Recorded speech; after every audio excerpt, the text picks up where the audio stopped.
Yes, inshuti zakadasoka bakunzi ba News Lab TV birumvikana turagarutse ni mu masaha ya nimugoroba tugiye kwa rero tubapdatinga tubabwira byinshi bigiye bitandukanye by'amakuru akomeje kugenda turuka ku butaka bwa Republika Iharanira Demokarasi ya Kongo. Ivumbi ryatumutse mu bice bigiye bitandukanye, hari amagambo akomeye mu kanya gato agashize amaze gutangazwa n'uwitwa Antoine Felix Tshisekedi Tshilombo. Turaza kwinjiramo tubapdatinge tubabwira uko situation ihagaze, turaza kugaruka mu bice bigiye bitandukanye by'umwihariko Leta Zunze Ubumwe za Amerika zagurutse cy'umutekano mucyo ukomeje kugenda ubarizwa mu burasirazuba bwa Republika Iharanira Demokarasi ya Kongo.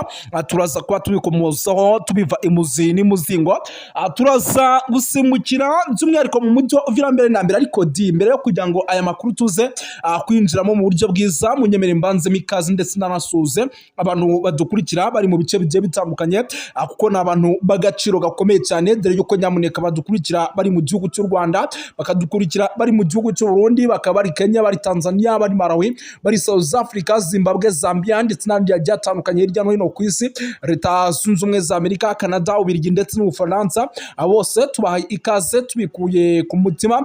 Tugiye kuba rero tugaruka kuri byinshi cyane bigiye bitandukanye, nyamuneka tugende tubapdatinga tubabwira uko situation ihagaze. Ubu tuvugana nyamuneka uwitwa Tshisekedi yamaze kubonana na Emmanuel Macron nyuma yo kuva i Davos. Hari ibyo bamaze kuganira bikomeye cyane kandi birebana n'umutekano, politike na diplomasi ku butaka bwa Republika Demokarasi ya Kongo. Turaza kubikomoza turebere hamwe uko byifashe. Turaza kubabwira yuko nyamuneka igihugu cya Republika Demokarasi ya Kongo FARDC witwa Jean-Jacques Perusi amaze gutangaza amagambo akomeye ati vuba aha turaza gwisubiza Goma ndetse na Bukavu. Ayo ni amagambo by'umwihariko yatangaje ngo nyuma yo gutumwa n'uwitwa Antoine Felix Tshisekedi Tshilombo, ndetse ibi byatunguye abantu benshi. Nimba Republika Demokarasi ya Kongo yaba igiye kongera guhangana mu buryo bukomeye butandukanye nk'ubwo imirwano yabaga mu bice bigiye bitandukanye, turaza gusemukira mu mujyi uvira nyuma y'amagambo akomeye cyane amaze gutangazwa n'uwitwa Jean-Jacques Perusi. Nyamuneka umujyi viri kuba cyacitse, ibintu byakaze icyitwa FARDC n'amazalendo, abarundi bakomeje kwiyongera. Turaza kwikomozaho tubiva imuzi n'imuzingo, muraza kunyemera dusimbukire mu bice byano muri teritwari zigiye zitandukanye, hano muri teritwari ya Fizi ahitwa za Mokobora. Tubapdatinge mu kanya gato gashize igisirikare cya Republika Demokarasi ya Kongo FARDC cyari kimaze kwageza ingabo. Turaza kuba tubikomozaho tubiva imuzi n'imuzingo, turaza gusimbukira mu bice bigiye bitandukanye tugende tubapdatinga tubabwira uko situation ihagaze, kuko ni byinshi cyane bikomeje kugenda bivugwa. Turaza kuba dukomoza tuva imuzi n'imuzingo, muraza kunyemera rero dusimbukire mu gice cyano muri teritwari by'umwihariko ya Warikare, tubabwira uko situation ihagaze. Warikare imirwano yakomeje kuba ica ibintu mu buryo navuga ko udasanzwe. Turaza kuba tubikomozaho tubiva imuzi n'imuzingo, turaza by'umwihariko kubabwira byinshi bigiye bitandukanye by'amakuru agezweho arebana n'umutekano, politike na diplomasi. Ubu Rwanda rwemeye ko by'umwihariko ngo rugiye gukora ibishoboka byose kugira ngo umutekano n'amahoro biboneke by'umwihariko mu burasirazuba bwa Republika Demokarasi ya Kongo. Ibyo ni bimaze gutangaza guverinoma y'u Rwanda yemereye Leta Zunze Ubumwe za Amerika ko igiye gufatanya mu by'umutekano n'umutwe wa AFC-M23, igasobanura ku bufatanye bushingiye ku nyungu zihuriweho mu kurinda abanyekongo bo mu bwoko bw'abatutsi bamaze igihe bibasirwa n'umutwe wa FDL ndetse n'indi mitwe by'umwihariko igiye itandukanye ikorana n'igisirikare cya Republika Demokarasi ya Kongo. Ibi byatangajwe na ambasaderi w'u Rwanda muri Amerika bamwita Amitaridi Mukantabana mu nyandiko yagejeje kuri komite ishinzwe Afurika muri Komisiyo y'Ububanyi n'Amahanga y'Inteko Shinga y'Amategeko Leta Zunze Ubumwe za Amerika, agaruka ku masezerano y'amahoro i Washington yashyizweho n'u Rwanda na Republika Demokarasi ya Kongo ku bufatanye na Leta Zunze Ubumwe za Amerika. Ambasaderi Mukantabana yavuze yuko nubwo aya masezerano agaragaza intambwe ikomeye iganisha ku mahoro arambye mu karere k'ibiyaga bigari, umwuka mubi wongeye kwiyongera mu burasirazuba bwa Republika Demokarasi ya Kongo ukuboza mu mwaka w'ibihumbi 2025 bitewe n'iyongerwa ry'ingabo n'imitwe yitwaje intwaro irimo abacancuro. Yavuze kuko kandi u Rwanda rufite ngo ubufatanye na AFC-M23 nk'ingamba zo kwirinda hagamijwe gukumira ibyago by'umutekano by'amakimbirane ku mupaka bishobora gushyira mu kaga ubuzima bw'abaturage barwo. Yongeyeho ko kandi u Rwanda ngo rutangaje ibi nyuma by'umwihariko kugaragarizwa na Repubulika ya Demokarasi ya Kongo yuko ishobora gukora isaha yari yose ikintu kitari kiza habe namba. Nyamuneka birumvikana ibyo byose ntibikomeje kugenda bitangazwa gusa nta nubwo ari byo turi burambirizo cyane, ahubwo nyemera nkubwire yuko ubu tuvugana nyamuneka ibintu bikomeje kuba bibi cyane ku butaka bwa Repubulika Iharanira Demokarasi ya Kongo, kuko bisa nkaho noneho Kongo nayo nyuma y'amagambo amaze iminsi atangajwe na perezida by'umwihariko wa Repubulika Iharanira Demokarasi ya Kongo ndetse kandi uwitwa General Sultani Makenga nawe agatangaza byinshi bigiye bitandukanye. Nyemera nkubwire yuko ubu tuvugana by'umwihariko hano mu bice by'umujyi wa Uvira naho bisa nkaho bamaze kudekarara intambara mu buryo navuga ko budasanzwe.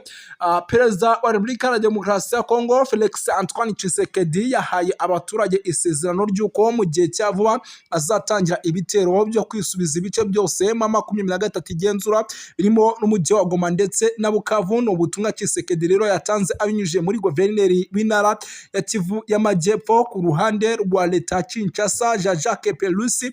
Kuri uyu wa gatanu rero tariki ya 23 Mutarama nibwo Pelusi wari uhagarariye by'umwihariko umujyi wa Baraka ubwo mu kwezi gushize M23 yafataga Uvira yatahutse nyuma yuko ziranyeshyamba zari zafashe icyemezo cyo kuva muri uriya mujyi zigasubira inyuma. Guverineri rero Pelusi mu butumwa yahaye abaturage akigera muri Uvira yavuze ko perezida Tshisekedi yamusabye kubwira abaturage ba leta aho bari hose ko bagiye kwisubiza ibice byose M23 yari yarabambuye. Ati hari benshi biciwe hano abandi bari mu nkambi z'impunzi, ariko umukuru w'igihugu yambwiye ati genda ubwire abaturage vuba aha tuzarwana nyuma yo kwisubiza Uvira tuzakurikizaho Kamanyura, nyuma yaho dufate Goma ndetse na Bukavu na Bunagana ndetse n'ahandi. Ibi nibyo uwitwa Jean-Jacques Pelusi yatangaje. Pelusi kandi yamuneyeho kwirinda kwangwa ku mutego w'umwanzi, ahubwo agaragaza ko ngo bafite imbaraga n'ubumwe wo gukora buri kimwe cyose. Ati nimukagwe mu mutego w'umwanzi, gutera abanyamurenge, kwica abanyamurenge ndetse no kubatoteza, ibyo ni umukino w'umwanzi. Abandi abasivile, abaroba, abanyamurenge, abashi, abafurero, twese turi abantu duturuka kuri papa umwe ariwe Antoine Felix Tshisekedi Tshilombo. Tugomba gukora buri kimwe cyose tukubahana. Uyu mugabo kandi yanasabye abaturage kubwira abanyamurenge ko bahunze umujyi wa Uvira bagomba gutahuka bagasubira mu ngo zabo ngo kuko nta wazongera kubatoteza. Yijeje kandi by'umwihariko abaturage ko mu gihe cya vuba imipaka ihuza Kinshasa ndetse na Repubulika Iharanira Demokarasi ya Kongo izongera gufungurwa. Ibyo ni bimwe mu bikomeje kugenda byibazwaho. Uwitwa perezida Tshisekedi Tshilombo yamaze kugera i Davos. Nyuma yo kuva i Davos yamaze by'umwihariko kwerekeza mu Bufaransa, aho yagiye guhura n'umukuru w'igihugu cy'Ubufaransa Emmanuel Macron, nk'uko amakuru y'ingenzi akomeje kugenda aturuka ku mirongo y'imbere ku rugamba nyamuneka byamaze kugenda bigaragara. Aba rero ngo bakaba bagiye kuganira ku kibazo cy'umutekano muke ukomeje kugenda ugaragara ku butaka bwa Repubulika ya Demokarasi ya Kongo, ngo akaba aricyo kintu cy'ingenzi gikomeye bagiye kuganira ngo barebereho harimwe. Amakuru rero namaze kwakira ni uko butuvugana ibintu byamaze guhindura isura ndetse isaha ku isaha ivumbi rishobora kuza gutumuka ku mirongo y'imbere ku rugamba, nyuma y'uko rwose byamaze kugenda bigaragara yuko nyamuneka ngo icyitwa umutekano muke hano ushobora kuza kuzamba mu masaha ari imbere uko iminota ikomeje kugenda icaho indi kaza. Perezida rero by'umwihariko Tshisekedi ngo akaba ari mu gihugu rwose cy'Ubufaransa, akaba ari kuganira na mugenzi we wa leta by'umwihariko ya Kongo, ariko kandi ngo ibi byose ngo bikaba biri kuba mu gihe igisirikare cya 23 na FARDC bakomeje kugenda bahangana. Induru n'akababaro ku bwicanyi n'ihohoterwa bikomeje kugenda bigaragara mu mujyi wa Uvira, nubwo hari abayobozi ba M23 bakomeje kugenda batangaza byinshi, FARDC nayo igatangaza byinshi. Umujyi wa Uvira rero winjiye mu mwijima n'akaga n'icuraburindi kuva ku cyumweru ku itariki ya 18 z'ukwa mbere 2026, nyuma y'uko ingabo z'ihuriro rya Alliance Fleuve Congo AFC M23 zivuye muri uriya mujyi. Amahoro yarategerejwe yahindutse amarira, amaraso ndetse n'ubwoba bukabije. Abaturage bo muri Uvira rero bahisemo kuva mu mujyi, by'umwihariko ibintu bitari bibi cyane, kuko ihohoterwa ry'indengakamere ryari rikomeje gukorerwa abasivile, by'umwihariko urubyiruko rutagira kivugira, rukomeje kwibasirwa rero n'ibikorwa by'ubugizi bwa nabi mu gihe kitarenze iminsi mike gusa. By'umwihariko M23 itanze umujyi wa Uvira kugeza aho abantu barenga 25 bamaze kwicwa. Iyi ni imibare itangazwa. Abenshi muri aba rero ngo rukaba ari urubyiruko rwarashwe, ni mu gihe kandi rwari rufite inzozi zo kubaho mu mahoro ndetse no kubaka ejo hazaza. Abantu bagera kuri 60 baburiwe irengero, imiryango yabo ikaba iri mu gahinda n'ihungabana rikabije, batazi aho berekejwe. Abantu barenga by'umwihariko 130 barafashwe mu buryo bunyuranyije n'amategeko. Ibi byose barashinjwa kuba by'umwihariko ngo ari ibyitso bya M23. Aba barimo abayobozi b'imidugudu, imihanda n'utugari, ndetse abo bose bafunzwe kubw'impamvu zitumbikana bigamije rero gusenya imiyoborere rusange ku bikomeje kugenda bigaragara. Ibikorwa rero byateje uburakari n'agahinda gakomeye mu rubyiruko rwa Uvira. Wazalendo rero bafatwaga nk'abavandimwe n'abarinzi b'igihugu, mu guhungabanya ibitero bahisemo guhinduka abicanyi. Ibi rero byamaze kuba bitera ubwoba batari bake. Urubyiruko rero ruragira ruti twasanze muri abo banzi bacu harimo impamvu nyinshi zitandukanye kandi zikomeye. Kuki telefoni z'abaturage zamburwaga ku ngufu hifashishijwe imbunda? Kuki ubuzima bw'umusore cyangwa se inkumi by'umwihariko mu mujyi wa Uvira hano bwateshejwe agaciro, ndetse bugateshwa agaciro ku buryo buri hejuru? Uburyo rero bw'ibikorwa bikorwamo bagaragaza ko biteguwe neza, kwambura abaturage bya ruswa, iterabwoba, kwica nta mpamvu.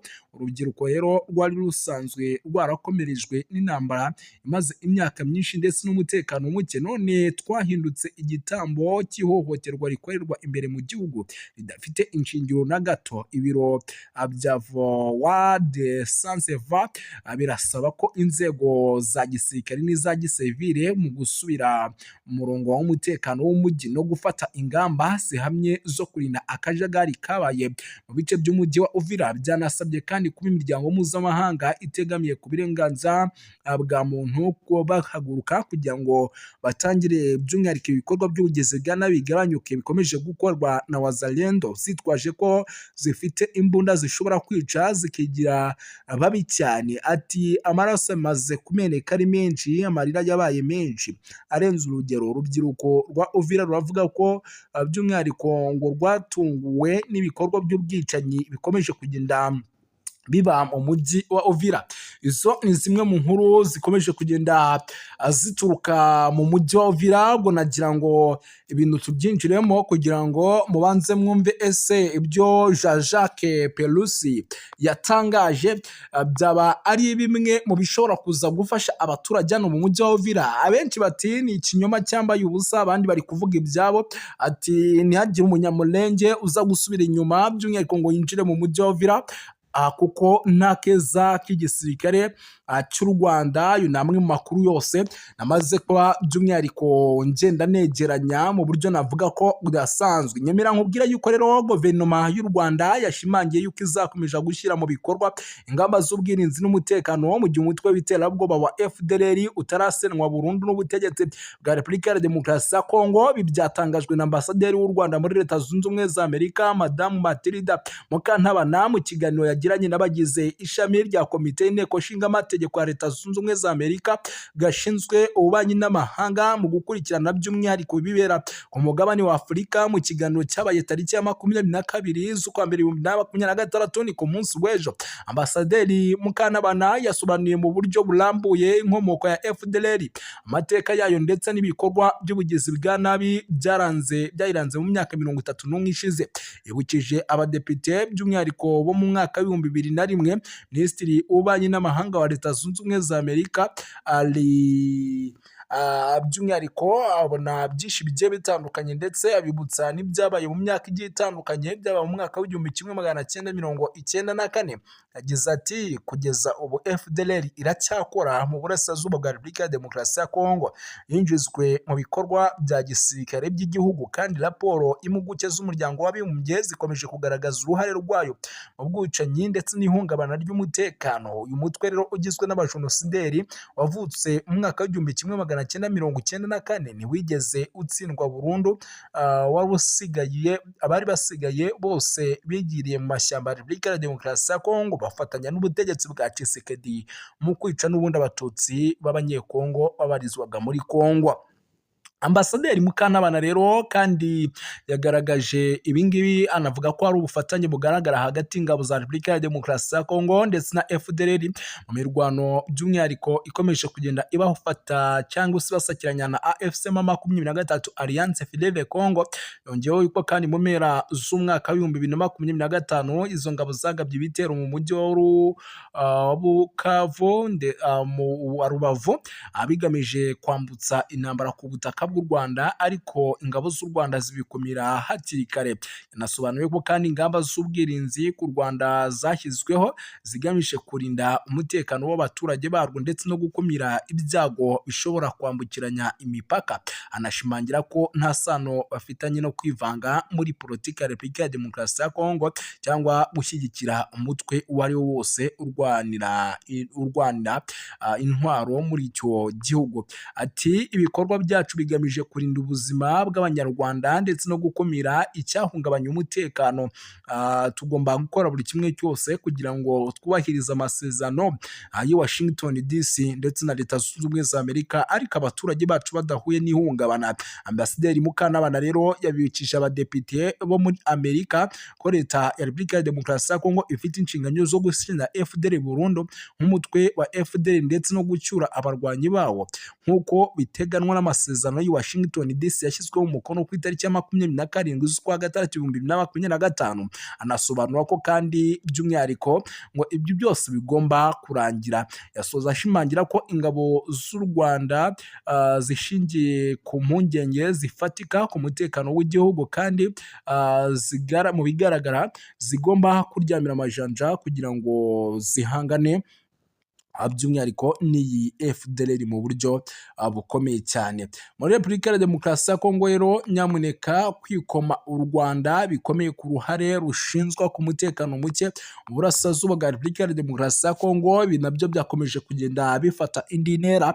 Guverinoma ya Repubulika ya Demokarasi ya Kongo yashyize ahagaragara by'umwihariko ku itariki 22 itangazo rikomeye isubiza ibyatangajwe n'umuryango wa Human Rights Watch ku kibazo cy'umutekano muke muri Uvira mu ntara ya Kivu y'Amajyepfo. Muri iri tangazo ubutegetsi bwa Kinshasa bushinja ingabo z'u Rwanda RDF nk'abafatanyabikorwa bazo mu ihuriro rya Alliance Fleuve Congo kugira uruhare rukomeye mu ihohoterwa rikomeje kugaragara ndetse n'ihungabana ry'umutekano mu burasirazuba bwa Repubulika ya Demokarasi ya Kongo.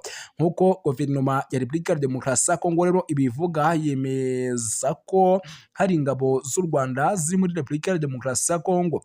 Iki gikorwa rero mpuzamahanga ndetse kikaba gihabanye n'inyandiko z'ishingiro y'umuryango mpuzamahanga Loni, cyane cyane amahame yubahiriza ubwigenge n'ubusigire bw'igihugu. Guverineri wa Repubulika ya Demokarasi ya Kongo rero avuga ko nubwo ihuriro rya AFC M23 ryatangaje ko ryivanye mu mujyi wa Uvira tariki ya 17 z'ukwa mbere 2026 bitigeze bisubiza umutekano, ahubwo avuga ko byakozwe by'umwihariko kugira ngo hafatwe bugwate hagamije gusiga akajagari, gutera ubwoba abaturage, gukomeza guhungabanya ituze ndetse n'umutekano w'akarere nyuma y'uko abarwanyi bagenda.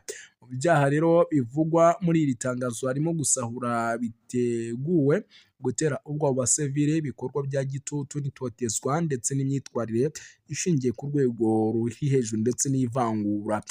Cyakora guverinoma ya Repubulika Iharanira Demokarasi ya Kongo ishimangira aya makuru. Hari abaturage bavuga ko binyuranyije by'umwihariko n'amategeko ibyo Repubulika Iharanira Demokarasi ya Kongo itangaza, ahubwo bakavuga yuko ibikorwa by'ubugizi bwa nabi ari bo by'umwihariko bikora ku buryo uri hejuru. Bakavuga bati rero Repubulika Iharanira Demokarasi ya Kongo nyamuneka ntigabanye hakiri kare. Ntago ndi butinde rero by'umwihariko, reka mbashimire dusoreze aha ngaha.